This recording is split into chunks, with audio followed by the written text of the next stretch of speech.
Hello and welcome to Beyond the Scenes. My name is Andres Cuervo, and this is a space where I have conversations with friends, creatives, and people in the film industry and entertainment, and we talk about life, talk about things beyond what we do in our work. It's a privilege to me to have Kelly Young Silva.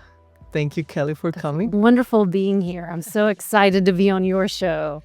I know that you're typically in front of the camera and I'm behind the camera. So I felt like it's easier for you, your element. And I'm like, It's the same. Doing a talk show, because I did Kelly talk show for so long, I would still get nervous. yeah.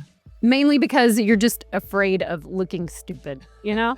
I think that when you lose that nervousness, when you lose those butterflies, you become too self-confident. Yeah. It's time to move on because it's not Yeah. fueling you. Yeah. You still need that little bit of reminder that you're human, not a superhuman. Right. That's what I say. I think that actors, it's the adrenaline. Like if you don't get any adrenaline from it, I don't know that you'll stay with it. Yep. So That's awesome. We met through your husband, Diego, who is one of my best friends, but we also got to work together in both in narrative work, in corporate stuff. you were our first AD on Yes. on Hunting Souls. That's Yeah. where I met you. And also through networking events. We've been together in a lot of stuff. So I'm glad that we have this space that we can talk about many things beyond what we do in the industry and beyond our work. But before that, I wanted to know a little bit about your history and how your upbringing opened the way for you to be an actress and to be also in the media and the filmmaking industry. Yeah, I think a lot of creatives could probably relate to my story. I was a person in high school is when I realized that I wanted to be an actor. And me and my best friend, Tommy, he's a gay guy. We've been best friends since like second grade. We would skip school and we would go to the stage, and we had a really cool stage auditorium in where I went to high school. And we would pretend like we were on Oprah. Okay. So it was very Get a car. Yeah, exactly. So having a talk show was something I wanted to do from early on, and pretending like we were accepting our Oscars, and I do have an Emmy now, but and then I trained under a director that we won state competitions every year, and she helped me to develop my love for acting, but also my hate for acting. How is that? Because it's hard work. Okay. And I see this within my acting studio all the time. I own Words in Motion acting studio. I train actors. You get people who they want to do it because it seems glamorous, it seems fun, or they've done, they've played with their friends and done some things. And, when they start to realize how much work goes in, I have this thing. I did back-to-back shows for almost 10 years after high school, theater shows. And we were normally putting on those shows by ourselves. We were producing them by ourselves. We were finding locations to do them. And after every show, I would be like, I'm not going to do this anymore.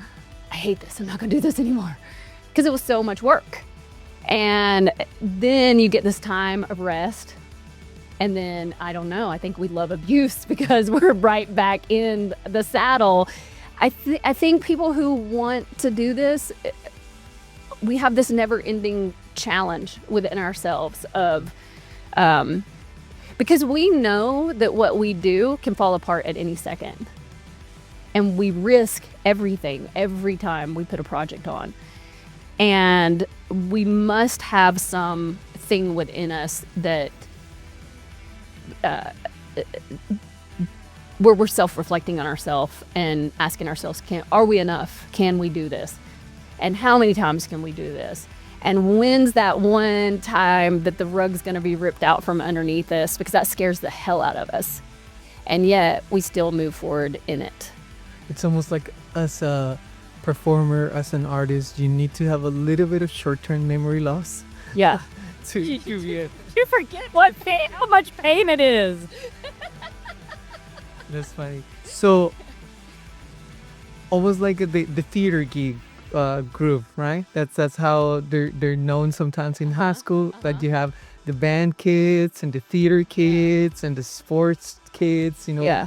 something that growing up in Colombia, I didn't really grow up with that. It Right. seems like it's something very unique of the American experience, going to high school and belonging to one of these groups, and that defines a lot of who you are and what you want to pursue. So at an early age in high school, you knew, or in school. No, I was always involved in sports. I always cheered. I played basketball. I was a center in basketball because I'm 5'8", I'm tall. I can rebound like nobody's business, and I can play defense like nobody.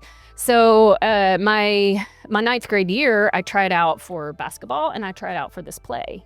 Oh, And this was really my friend Tommy that talked me into doing this play. And I had done shows before, but again, I have a very love and hate with that. I would do shows, and at the end of it, I'd be like, I'm not doing this anymore. Where I never felt that way with sports. With sports, I was always on.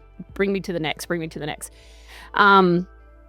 But that year, they made me choose between basketball and drama, and there were times where I didn't know if I made the right decision. But the following year, I didn't make the grades. I wouldn't have been on the basketball team, and I got kicked off of even the.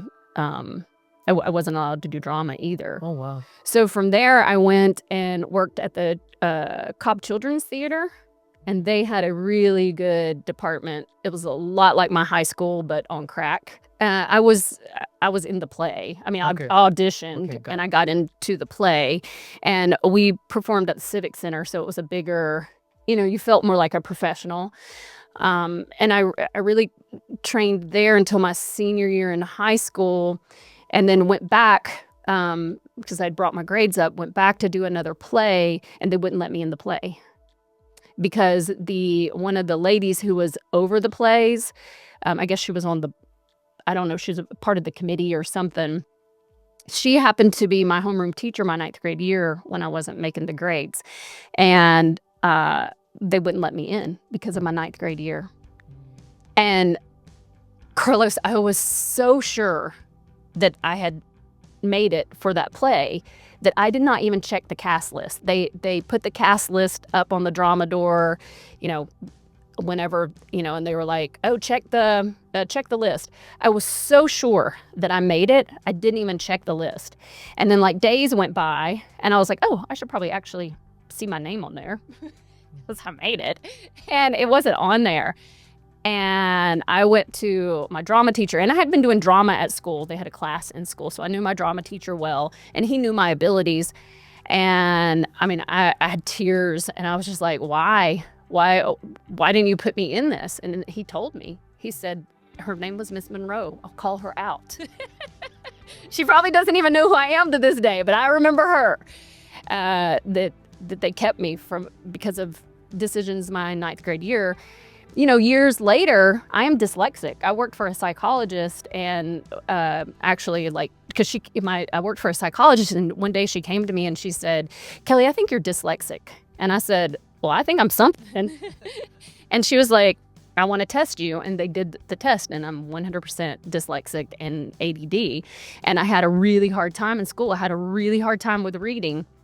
And that was one of the things when I say that drama was harder for me. Sports were always easy, right? Because sports is you are relying on your mind, but it's so much about instinct. Yeah, you're not memorizing a script. You're not, Right. You just have to play in the moment. And with, I think, ADD and dyslexia, you're always in the moment. That's the problem, is pulling yourself out of that moment and realizing that you can't stay in that moment. You got to move on to the next moment. So reading was really hard for me, and it's still, I still struggle because with dyslexia, your mind, it's like you can know a word, but I don't know. It's like your mind kind of twists it, and all of a sudden you develop a real self-conscious about reading out loud too. So I love the memorization. I can memorize really well because that was a coping skill for me. So give me a script, give me an hour with it. I will have that down, but don't make me read out loud cold in front of somebody.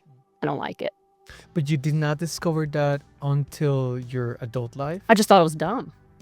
I mean, I always worked. I worked as a office. I always ended up in management, no matter if it was in a restaurant or if it was working for doctors or whatever. So I'm obviously bright, but and verbally I'm point on, but reading or having to write it out, I've always had. So I did transcription for a doctor.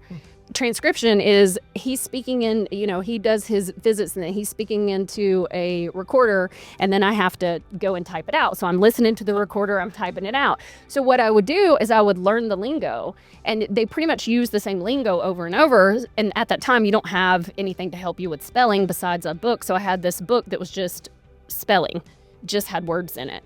And then I would start making cheat sheets over to the side. So if he used a certain terminology, it was right here. And there were words like psychologist. I could see it 1,000 times, but I couldn't spell it. Every time I would have to look. So now, even when I'm doing my newsletters and things, I have Alexa beside my desk and I say, Alexa, how do you spell la la la? Sometimes I can spell it, sometimes I can't. Words like exercise. That's not a hard word, but sometimes my brain, or experience, because it's the vowels, because you're flipping you're flipping. So I guess you're flipping. I don't know. I've never seen anything like you see it, unless you're dyslexic too. You could be. Could be. A lot of I have a hard time with, especially because English is not my first language. Right. I have a hard time with exercise, always get it wrong. Yeah, I would think learning to read a different language, you've got to have a form of dyslexia, even if it comes from the first language. Yeah. So yeah, I've always been amazed that that this is what I really wanted to do, when sports was probably my natural ability. But it's remarkable that, despite not only at an early age and those challenges that in your youth you're facing, because you're on a stage, some people love to be on the stage, but also you are on the stage, meaning you're in front of people, you are being criticized, sometimes you're being scrutinized, and for some kids that's really hard to handle. But not only that, but having difficulty reading and writing and at school, but still like passionate about something that you want to do, pursuing it, that's pretty remarkable. And then later on in life, knowing that there was a reason behind it, I don't know, like peace of mind or some closing to some of these questions that you have growing up. I think that as far like coaching and being a teacher, I mean, I started teaching early on at church, and I realized that I fell in love with teaching. I fell in love with the youth. It'll make me emotional. Because I felt like my whole life, and I'm sure every human being feels like this, but you feel like you're so misunderstood. And you feel like, you see other people that they have really good support teams, and if you're one of those people that you're trying to do something, but you always feel alone. And then you have things that are wrong with you, like dyslexia or something like that. I felt that I had something really valuable to give to people that were like me, which was when I first started my studio and I started with kids, I said, what is the one thing that I needed at that age to be able to do the things that I was born to do earlier, right? The one thing that I needed was belief. And so I said, I tell my students all the time, I will believe in you until you believe in you. And that's my motto. And when you have belief in someone, you're not questioning them all the time, you're not hurting them all the time, they tend to become the thing that they want to become. But in life, so many times even with our own children, right? We squish that out of them because I don't know if we're afraid. I don't know. It's a lot of it is social norms. Yeah, and the fear of failure, the fear of, that comes from comparing yourself. I can tell you from experience that I went through at least 5 different schools before I graduated from high school. And although I knew there was talent in me, I had such a hard time being able to really succeed at school because I was not believing in myself, until I encountered 1 or 2 teachers at a public school. In Colombia, public school is very different from here. Most people go to, if they can afford it, to a private school. And I was in private school until they did not accept me anymore. And my only choice was to go to public school. But two of these teachers at the school that I was not giving much hope for, they focus on my leadership skills, my ability to communicate, and they, instead of reprimanding me all the time and being on top of me, they just start giving me opportunities of leadership and start giving me opportunities I could give to all the good kids. They gave me opportunities to write poems, and I can now attribute a lot of my career and a lot of who I am because somebody took the time to, like you said, to believe in me. Right. Up to this day, I can go back to when was the time that I realized I wanted to be a cinematographer or be in photography or be a writer or be in filmmaking. And now I can trace it back to a teacher that believed in me, that gave me an opportunity to prove myself and also to value what I had, like a deposit in me. And same thing, I've been a teacher both in middle school and in university, in college, and I see the value of teaching as a way to bring out, to dig sometimes deep inside. And then the thing that I don't know if you've gotten to the point where you realize this, but I realize that what I love about that, what I love about art, what I love about teaching is I love the creation. And I love the discovery. So when I am a part of helping you see a light, that makes me feel so good. When I see your light bulb go off, and that's what a teacher really is. And that's the reason you have so many people, especially in the public school system, that you just can't have enough teachers that have that light inside them that they're teaching because they have that light, So then you have incentives that bring teachers in to a career that they really shouldn't be in. But a true teacher, when they see that light inside your soul go off and you have a realization or a discovery, that brings so much value to your own self. I think about it now that you mention it, and I wish I could go back and write something to my teachers. I've done it to maybe not my teachers, but people who were my mentors. Recently, I wrote a note to one of my mentors. I was in New York. She now lives in New York. I called her and I thanked her, and I really appreciated what she invested in me, in the deposit that she had on my life. And of course, that's something that touched Ola, and she was crying and she was like thanking me, because sometimes we don't get as teachers that recognition and that appreciation. And it's just like what people said, for the artist is the applause. I think for the teacher is the recognition of like what you did was valuable, even if at the time I didn't understand it. I didn't comprehend the amount that was gonna bring forth later on in my life. I want to appreciate it. So thank you, teachers. Thank you to all the mentors in our lives. Especially that one teacher, because you sound like, I bet you sound like a lot like me when I was a teenager. I was a punk rocker. I still have Doc Martens on. Love them. I was into ska, punk. Yes. So that was me too. And it was at a time, now it's like more accepted, but we weren't really into black or anything. We just wore a lot of plaid and our stuff didn't match, and we had Doc Martens, and we liked culture and we liked art. And I was in an art class. This is when I got kicked out of drama because of my grades. And my art teacher, Miss Chambers, and I have been able to tell her thank you. I've been looking for her for years, and a couple years ago, she ended up on Facebook. I ended up with a student that said his art teacher was Miss Chambers, and I was like, and it ended up being her. Anyway, I still probably verbally haven't expressed, but she came to me one day, and she goes, she didn't know I was doing drama outside, and she didn't ever know I was in drama. And she said, she goes, Kelly, you know what? I think you should go see Mr. Holder in the drama room. And I kind of perked up because school drama I'd put a close on that because of the grades. And she took me down to Mr. Holder's room. This is my 11th grade year. I wasn't getting in trouble. I was just hanging out with some people that I could have gotten in a lot of trouble with. And she went and introduced me to Mr. Holder, and I ended up in his, in that drama class, and it gave me a place to kind of explore in. But yeah, that, and I don't even think she particularly liked me at the time because of the confusion that I was, You think it was more like, go see if he can deal with you? Yes, it was probably that. But I ended up turning out good, and so That's awesome. So from that, not only you got the spark for theater, but then you pursued theater for years, right?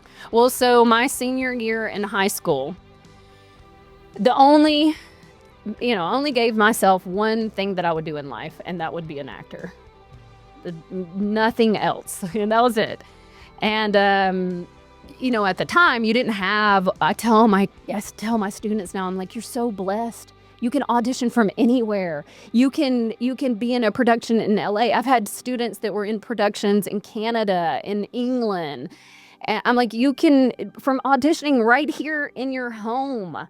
But then you had to move to LA.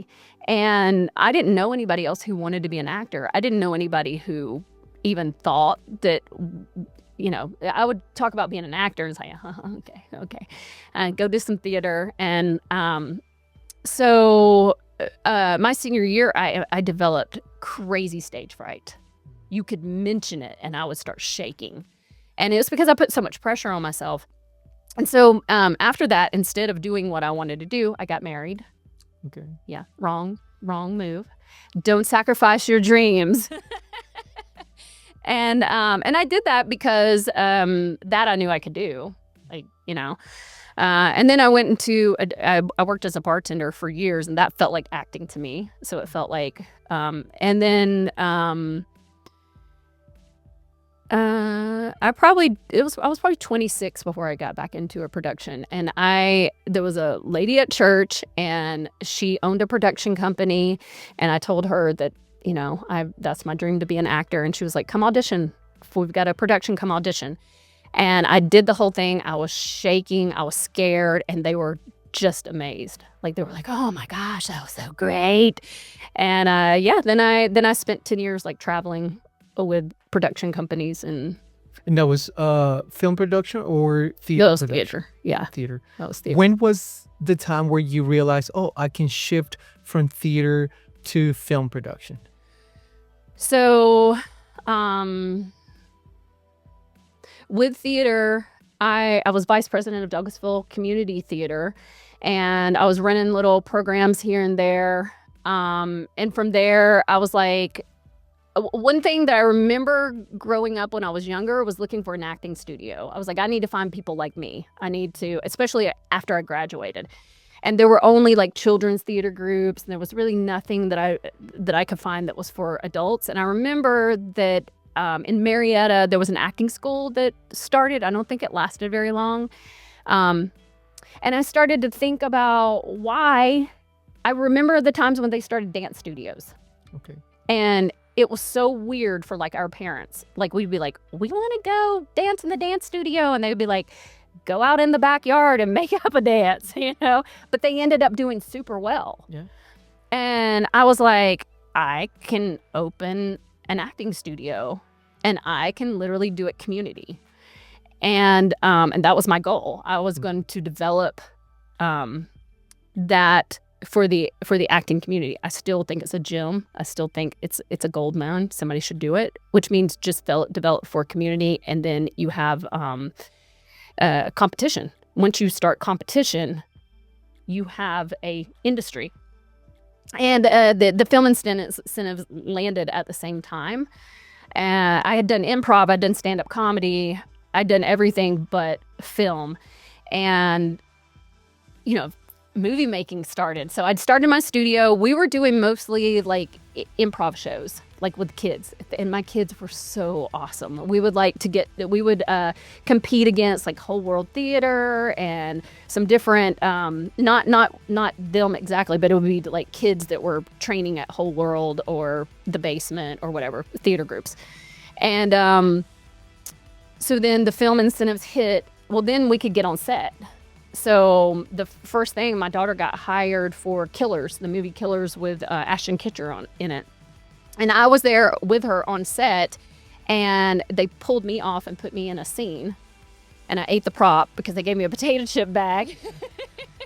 I was by a pool, and they gave me a potato chip bag, and I was like, oh, I'll make it look natural. So I opened the bag and started, and the prop guy came by, and he was like, ma'am, please don't eat the props. But, we knew nothing. Mm-hmm. We knew nothing.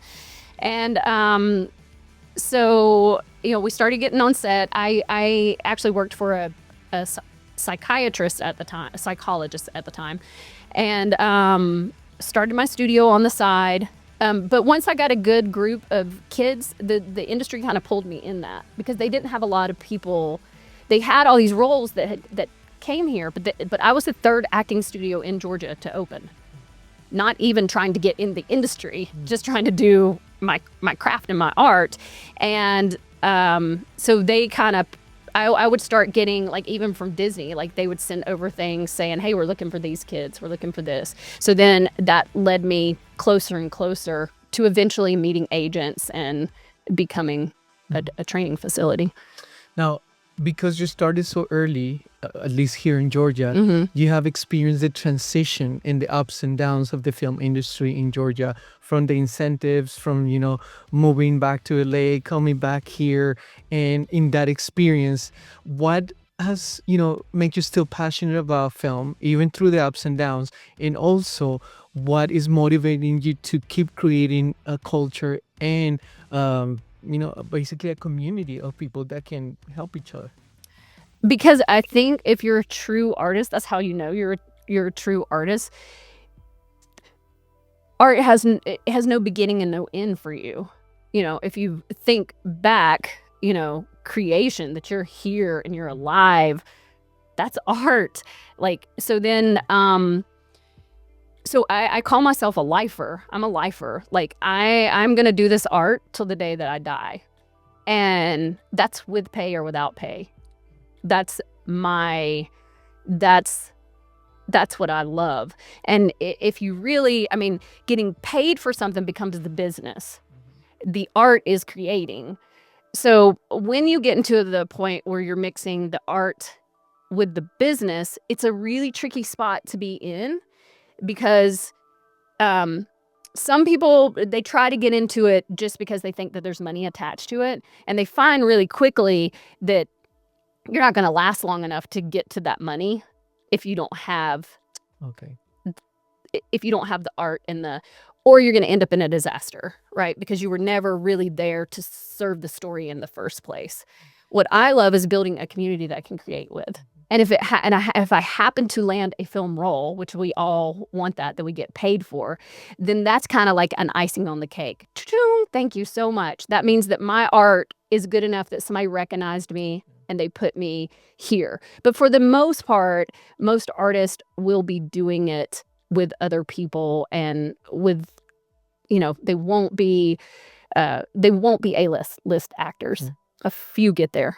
So I don't know how true it is, something that I read today, but I was, thinking about this, that you don't get burned out from creating art. You get burned out from creating content, or at least focusing on content alone. It's almost like you have to cater for the algorithm. You have to cater for the masses. What's your take on creating art versus having to create content? 100. And that's the part that I say I have a love and a hate. That's the hate, right? That's the, sometimes I'll get 8 auditions a week. And I'm so thankful, right? Because we have to tell ourselves that we're thankful because we signed up for this. This is what we want to be. But to get those auditions in becomes the work. And you're not always in the creative space to do the work. So you have to force yourself into that. And for a creative, that's never fun. So it's the same thing with content. When you're having to come up with so much content, then it becomes work. So I tell people, when it starts to feel like work, you're probably where you need to be. Because if you want to work in this industry, it is going to feel like work. Now, you marry young, Mm-hmm. right? And you said that you were sacrificing some of your dreams and your aspirations to, I guess, be able to form a family. And sometimes those sacrifices that you make for others kind of set you back in what you want to accomplish in life. But there come seasons where you can share those dreams, you know, share that life, have at least a common goal. And that has been also your experience, you know, through the different seasons. And I would love for you to talk about, you know, those different seasons with having a relationship where it's not thriving is hard, but also having a relationship with, although there are difficulties, is you kind of have a common goal working on as a team. So I have been married 3 times. One right out of high school to the first person that I ever dated. I married him because I was too scared to be an actor. So it wasn't that I wanted to start a family. It was fear. And then, okay, if I'm not going to do this thing that, you know, that I don't know how to get into. I knew how to act. I don't know how to get into the business of. There was no business here. So I married more as he was a little bit older. I felt like he knew how to pay bills. It wasn't in the right context at all. So we were married for about 5 years, and we had my first child in that marriage. And soon after he was born, I left that marriage because it wasn't anything. It was my first relationship. So for one, I didn't even know what a relationship was. And 2, it wasn't what I thought a relationship was. So, and then I married my second husband at 23. We had 2 kids together, and we were together for almost 15 years. And that was a very toxic relationship. I would say narcissistic.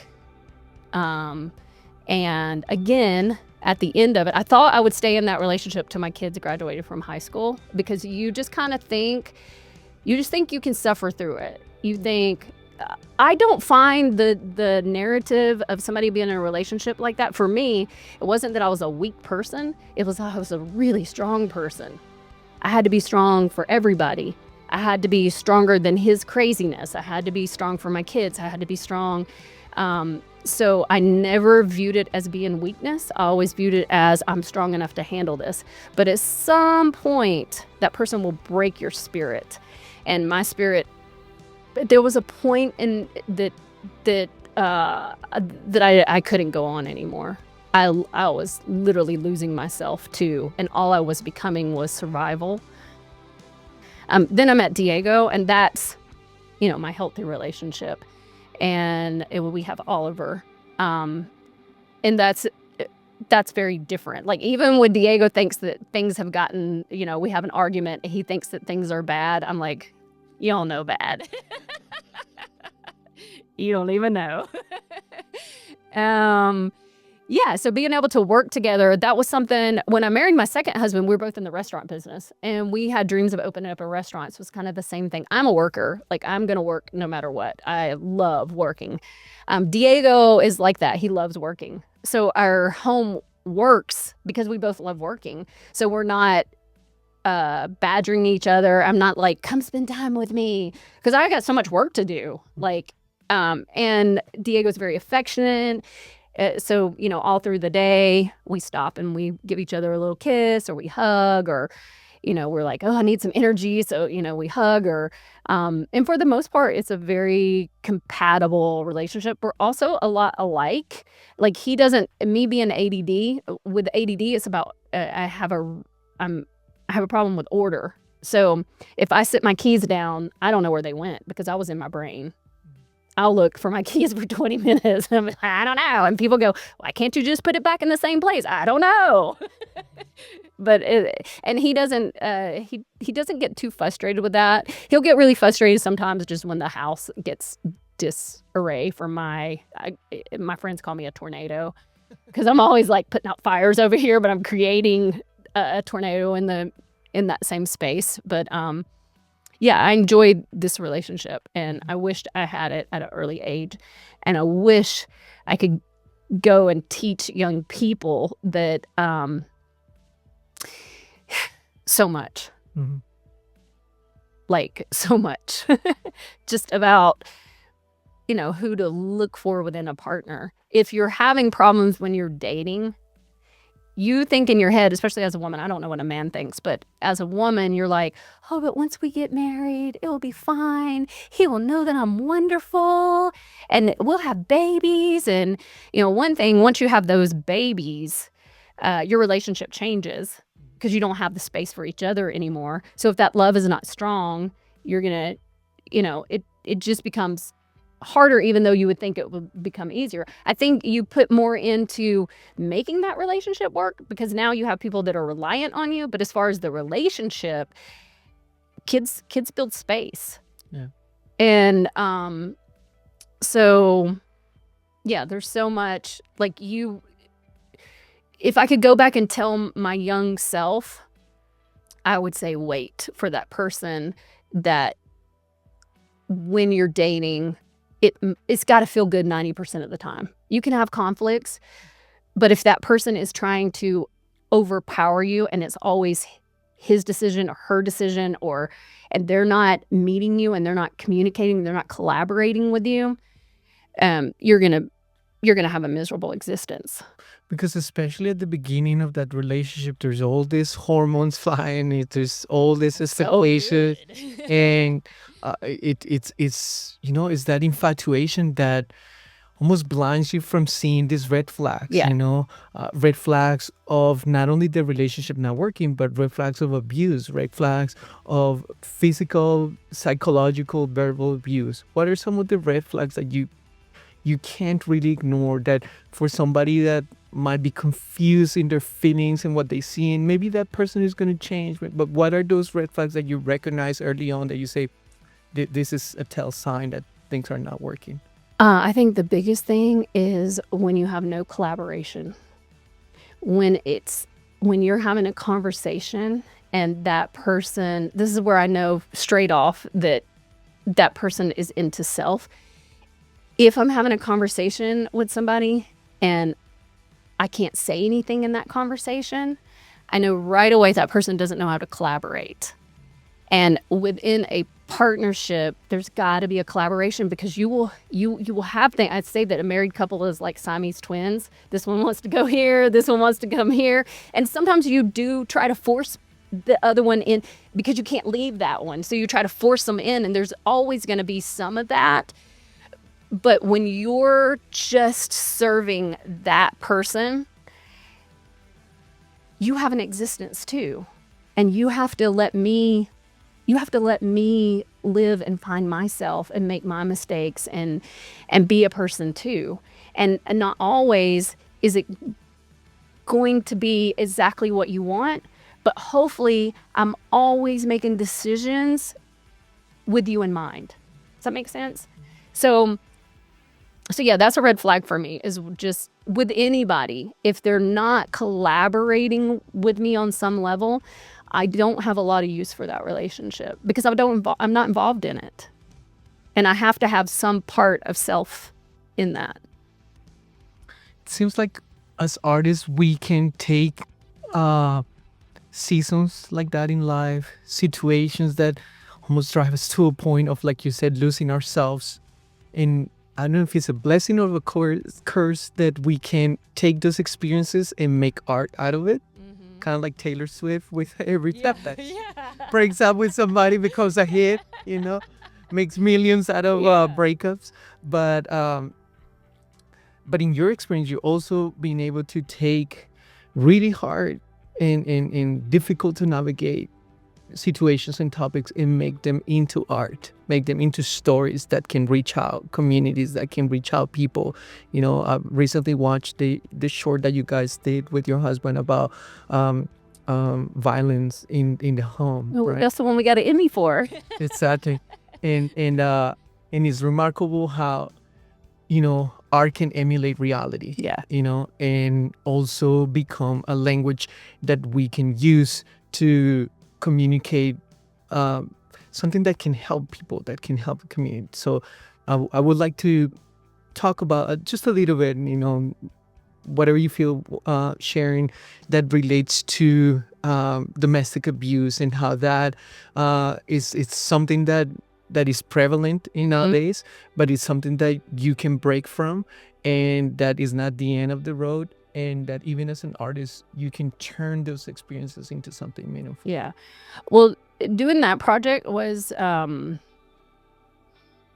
it meant a lot to me because it was giving education to people who were in those situations. Diego wanted to do it where the abuser could be a man or could be a woman. Because the woman, she's upset because the kids are upstairs and he's not helping with anything. He's just watching TV. So she goes and tries to take the remote from him. First of all, being in a real abusive situation, I'm never going to, if I know that's a trigger for you, never in a billion years would I go at you like that, because I'm conditioned to know if I do, you're stronger than me. And I don't care what woman, we can say, oh, I'm woman, hear me roar. But if a man wants to beat the shit out of you, he has the ability to do that. Unless, what are you going to do? You're not strong enough to. So anyway, he wanted to tell it where it could be either way. But so that was my first thing, because they were like, take the remote from him. And I was like, first of all, I would never be doing that. And then he raises up and he backs me up and he throws the remote and hits the TV. And, there were many times in my relationship where you're up against something, however it started or whatever, but you're in that situation where you're head to head with each other. And really, as a woman, all you can do is cower or fight, So my personality and the way that I grew up with boys. I'm not a cower. I will stand up to you. I'm not going to hit you, but I'm not going to cower to you. And I don't know if you get out of it easier that way, because in that relationship, I tried all kinds of things. I tried at times to cower. I tried at times to stand up. I tried at times to, and it doesn't matter, because if that abuser wants to abuse you, he's going to find a motive to do so, because that's his thing. And the other thing is that I spent many years trying to understand different parts of why somebody abuses. First of all, abuse is taking advantage of your authority. So if you're the man of the house and you are the greater power, and you are, don't take advantage of that. You should be the biggest servant of your family. You should be serving your family more than anybody. Your wife should not be having to compensate for you. That's putting too much pressure on her. Like, you got to take your responsibility. I got to take my responsibility. When you're dealing with abuse, there's so many elements in it. That person can be nice. That person can love you. Or, at least make you think that he loves you. Wow. But it's, he loves you. Maybe he loves you too much is what he'll convince you. I just love you so much. I can't, you just rile me up. You just, you know how to get me. You know how to get me going. No, that's you. Wow. That's you. That's you wanting to abuse. So you're making excuses, but because this other person was never educated in what abuse even is or was. And that person probably grew up in a little bit of a dysfunctional family. So they're not, it's not alarming to them, but when they get down into the darkness of it, it's not functional. You just can't function in it. For me, and from the time I was 20 on, my saving grace was theater. It was art. It was acting. It was the one thing that was mine. That's the reason I think it's so bad for parents to take something that the kid is interested in, like sports or theater. It's so bad for them to hold that over their head and take that away from them, because that person needs one thing that belongs to them so that they can survive. But for me, that's what theater was. And when I finally left that marriage and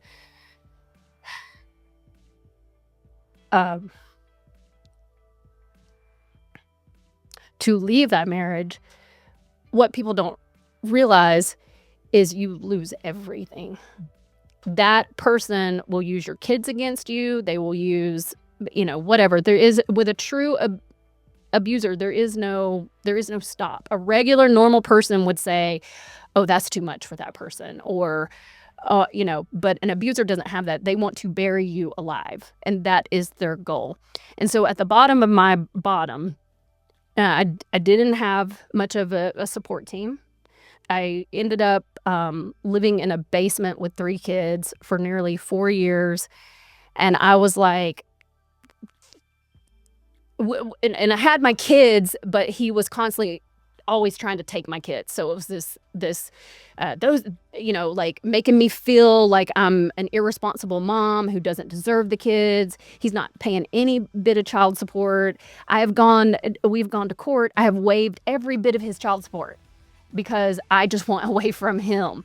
And, I didn't have an attorney that was giving me good advice if you are in an abusive situation, find out if that attorney has dealings with abuse, because they're not going to understand it. Wow. They're not going to understand it. And they don't understand all the components that are in there and how scared you are and how this person has you by a string and they're just yanking it. And you see all the puzzle pieces around you and the cards that he's holding, and you're trying to maneuver through that and trying to get some footing in that. But if he's any good at what he does, you're not going to. Yeah. It's that manipulation, is that the same power that somebody can have physically, even if you're not having against physically, you still want to hold to that power and use the kids as a means to have power over the relationship. And that's what's being used, because he will find the one thing that you care about, or she will, because it happens the other reverse too, but she will find the one thing that you care about. And for me, it was my kids. That's the only thing. I mean, he had already taken everything from me that was of any value except for my kids. But anyway, during this time, that's when I had decided that I was at the bottom of the bottom of the bottom, and the only place that I could go up was up. And that's when I looked inwardly at myself and I said, I still have value in the world. I can still offer people stuff. I can help people. And that's when I opened my studio. And it was 5 years before I was working like 4 jobs trying to pay the rent on that place for like 5 years. But the people who have come through there and the people that I know have gotten gold nuggets out of there, I would do it 1,000 times. I would do it 1,000 times over, because maybe one of those young kids that I worked with, maybe I saved them some pain. If you're not collaborating in that relationship, and I'm talking about after the love bombing has stopped, because the love bombing stage of it is normally pretty nice. That's the reason you fall in love with that person. 2, if you get to a place where you don't see that person in the beginning existing anymore, except for when you threaten to leave, know that that is a facade, and know that that person is not that person. When they love bomb you, that's when they're putting on their best version of themselves for you to get you into their tangle. So when that goes away and you're getting more of this other person, this cruel person, this person who doesn't value you, who doesn't care what they say to you, that is what you're going to get 90% of the time. Wow. So if it's that 90% of the time, just know that it's not going to change. He can have a moment, or she can have a moment where you're going to leave and she's going to feel bad. And even I think he wants to do good, or she wants to do good, but the cycle will always go back. So you cannot keep looking at that person that you thought you fell in love with. I think that's a huge red flag, because that person will bring back that person for a minute, and you love that person. Another, just not being concerned with your feelings at all, if you bring up a situation and they're gaslighting you on everything, again, you're going to have moments where you gaslight your spouse. You You turning it around. It's about me when you're trying to express the right. feelings. So you're going to have moments where, you feel like you're married to a narcissist, but it's going to be a moment. But if this is happening 90% of the time, it's not good. And if that person is not truly making, if you're trying different situations, if you're trying different things, like I said, I tried to be passive. I tried to stand up. I tried to withdraw. I tried to hide at times. But the result was always the same, meaning that it was always him exploding. There was a situation, I will share this. Now, in my situation, I think I justified a lot because he didn't hit me, but he choked me. And so it didn't feel like, I was like, well, he's not going to break my arm. He's not going to hit me in the face. But what he was doing was submitting me. I got out of line. If I stood up, if I whatever, it was submission. And that only happened in about the first 6 years, because the first time I filed for divorce, he did quit any physical stuff. But then the psychological is like so crazy. But there was one time in particular where he had choked me to the point that I could not even breathe. And my oldest child, who was like 7 at the time, was screaming, telling him to get off of me. And I mentioned to my girlfriend about it. And she said, and that's the other thing, you will start hiding things. If you're hiding your relationship from people that you love, it's probably a red flag. But anyway, I shared with her, and she said, I said, but he doesn't hit me, and he doesn't whatever. And, I'm able to stay at home with my kids. And, you have all these 102 excuses. And she said, Kelly, do you know what that is when he chokes you? And I was like, and she said, it's attempted murder. He choked you to the point that you could not breathe. But this was the point. You're not thinking of that at the time. No. That it is so serious, that it is so... And he choked me to the point that I couldn't get air. And my oldest child is screaming at him, telling him to get off of me. And at the time, all I could do was swing. So I swung, and my fingernail had a jag on it, and it caught him right there. And the next week, we had Easter pictures. Do you know he told everybody that I had attacked him? And that's another thing, when they're turning the narrative around. And they're making you look like you are, they're making themselves look like the victim. Wow. And no matter what I would say, if I said, where you were choked, I did not choke you. You're such a liar. Nobody can even believe anything that you're saying. So then they just pit you into being the crazy. And it's really easy to turn a girl into a crazy. And what is remarkable is that wasn't your end. Even though you were at the bottom of the bottom, that wasn't your end. You reinvent yourself. You started your studio. Through that, you met Diego, and now you take some of those stories and experiences not only to make art, but to build community, to help people.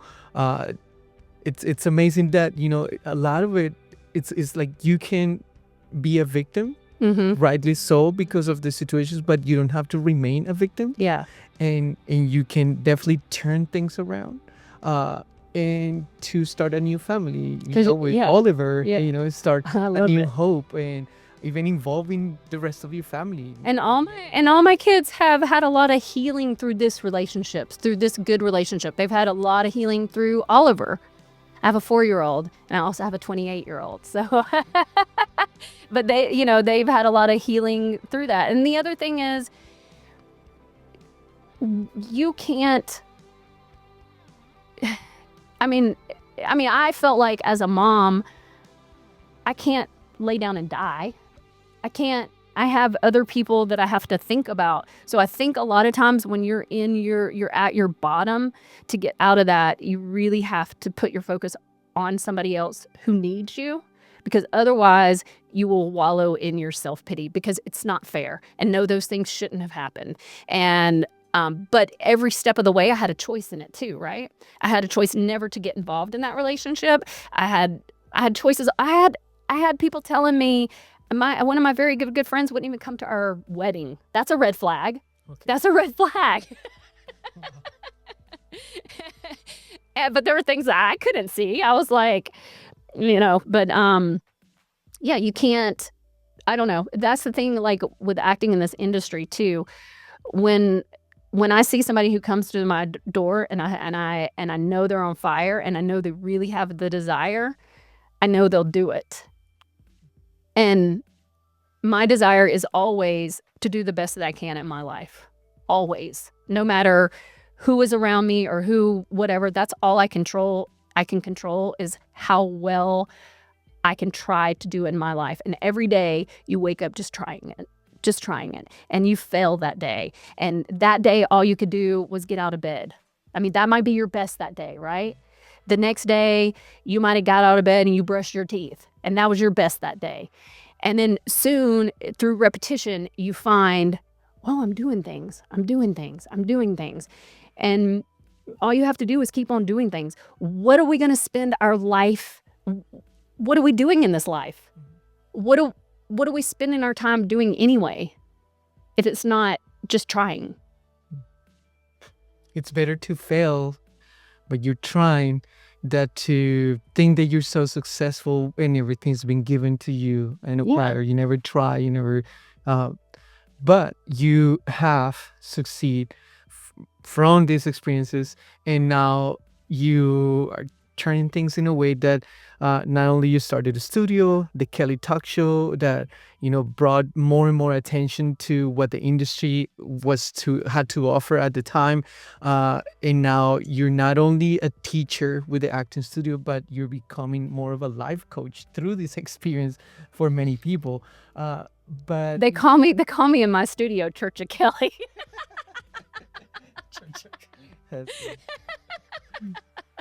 And now you have this new season of your life, this new chapter where you've been able to have Oliver come and audition for major, movies and have these roles.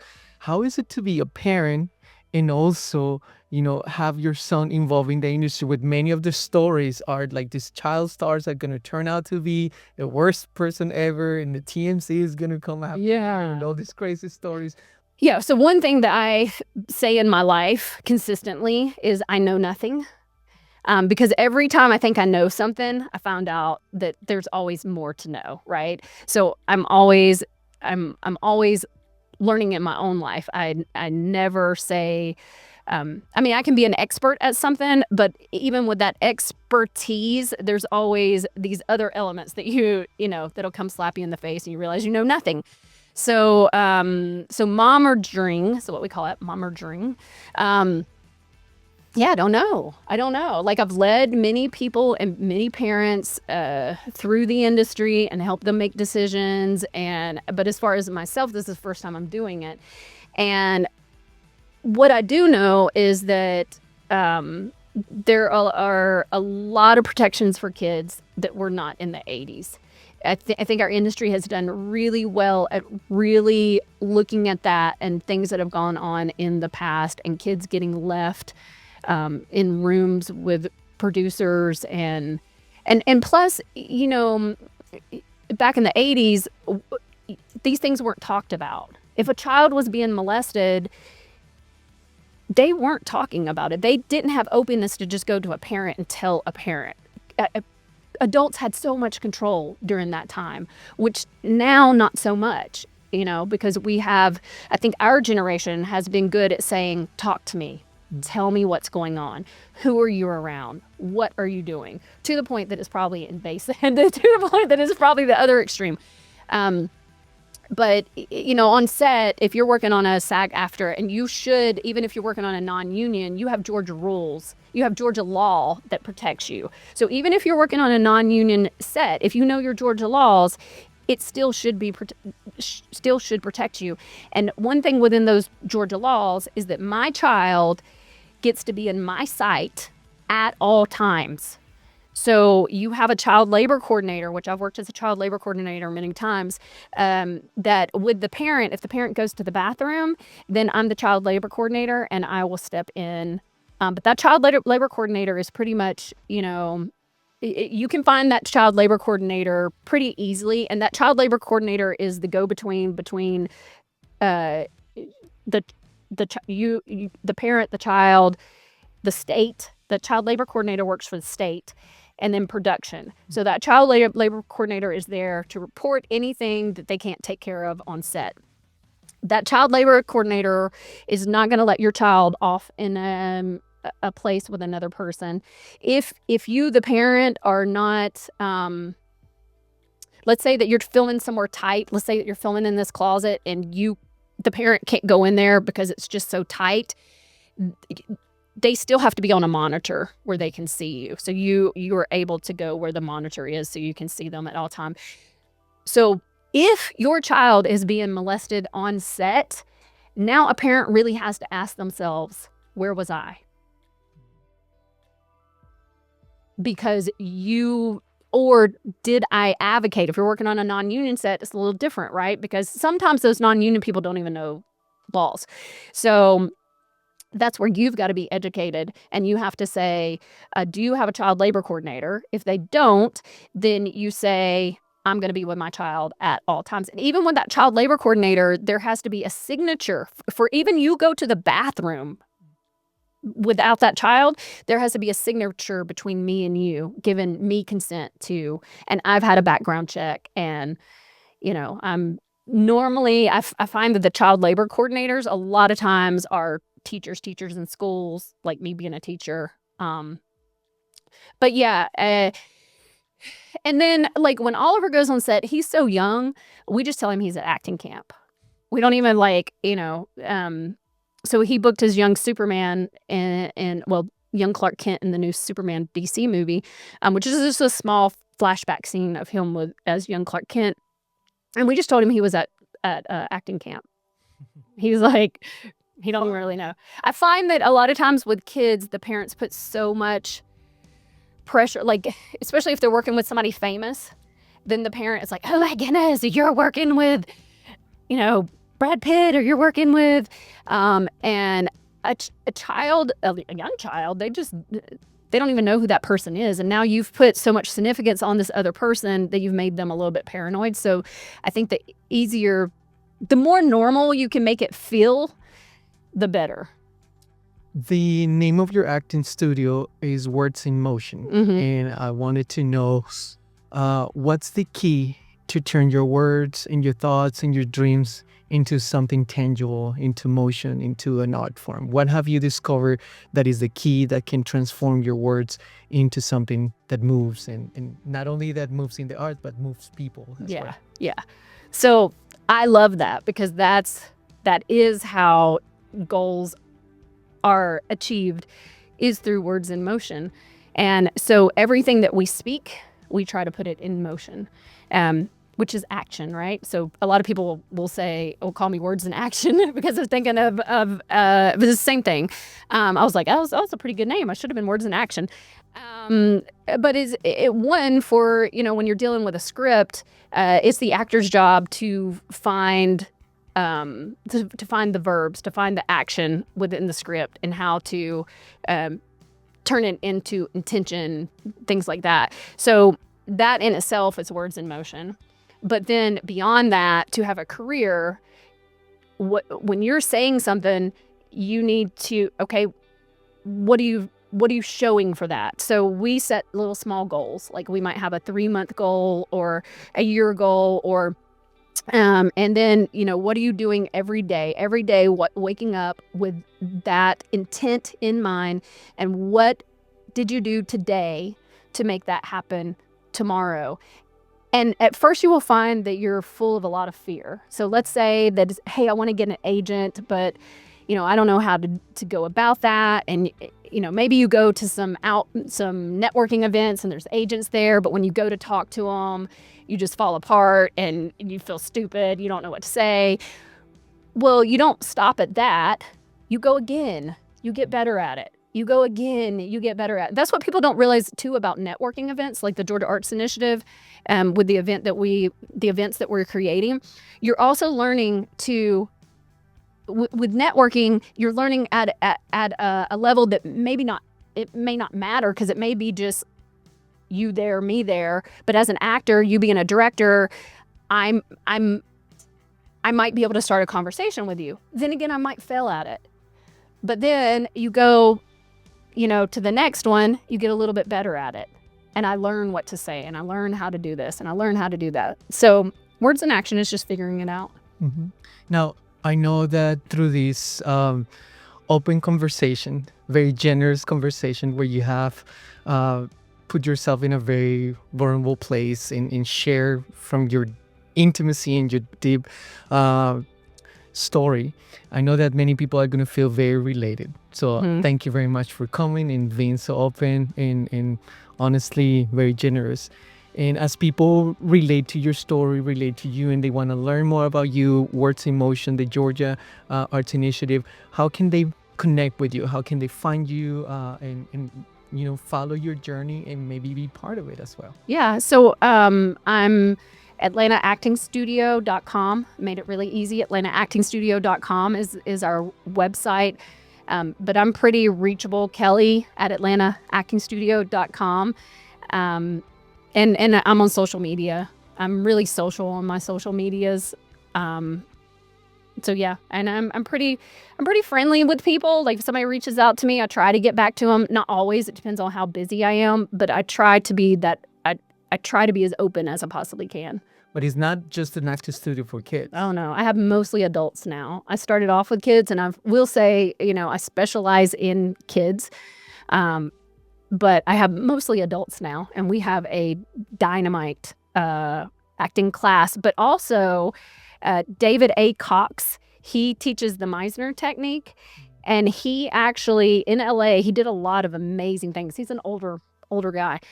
But he studied with Sanford Meisner, and he actually has a letter from Sandy giving him permission to teach his method. So he's teaching at my studio now. So I do mostly virtual classes, helping people with auditioning and being able to hit adjustments, staying flexible. But then he is in the studio and teaching Meisner. That's great. That's great because it's just opening a platform, and that is just one of the things that you're doing, because the Georgia Arts Initiative is also bringing all the kinds of training that are not only related to acting or even the technical stuff of the industry, but even the business stuff of the industry as well. So where can people find more about the Georgia Arts Initiative? The Georgia Arts Initiative right now, our events are on Eventbrite. We do have a website, but I haven't totally most anything that we're doing as well. Yeah, most of the time through social media. So it's Georgia Arts Initiative on Facebook and Instagram. We're posting things there, and we're trying to do quarterly events. We have a 2-day film taster coming up. But even as an actor, what I realize about the film industry in general is all the departments are pretty separate from each other. So sometimes you don't know what everybody is even doing. Now, if you've worked for a long time, you don't. But the basic actor that goes in and they're just starting off, like, they don't really understand what an AD is. They don't understand what a script supervisor is. They don't understand what the grips are. They don't understand how hard it is to do the lighting. They don't understand when the director is telling you to stay right here, that sometimes it has nothing to do with you. It has to do with the light. So it's bringing all those departments together where we can all, like, go, oh, you do that. Oh, this is why this is important to the actor. This is why this is, and also getting you to understand the actor too. So it's all those components. Yeah. And script writing. Yeah, which is the foundation of it. And how many people don't even understand how hard that is? Well, again, thank you, Kelly, for coming to this studio. It's a space that I've been, trying to nurture for conversations, just real life with my friends. And I'm very thankful that you came. And I enjoyed this conversation a lot. Well, I enjoyed it too. And I love what you're doing. And I think through things like this is how we heal traumas within ourselves and having open conversations like this. So thank you so much. Of course. And if you also enjoyed these conversations, I encourage you to share it on social media. These interviews are just another way to spark the conversation among creatives. And I'll see you in the next episode of Beyond the Scenes.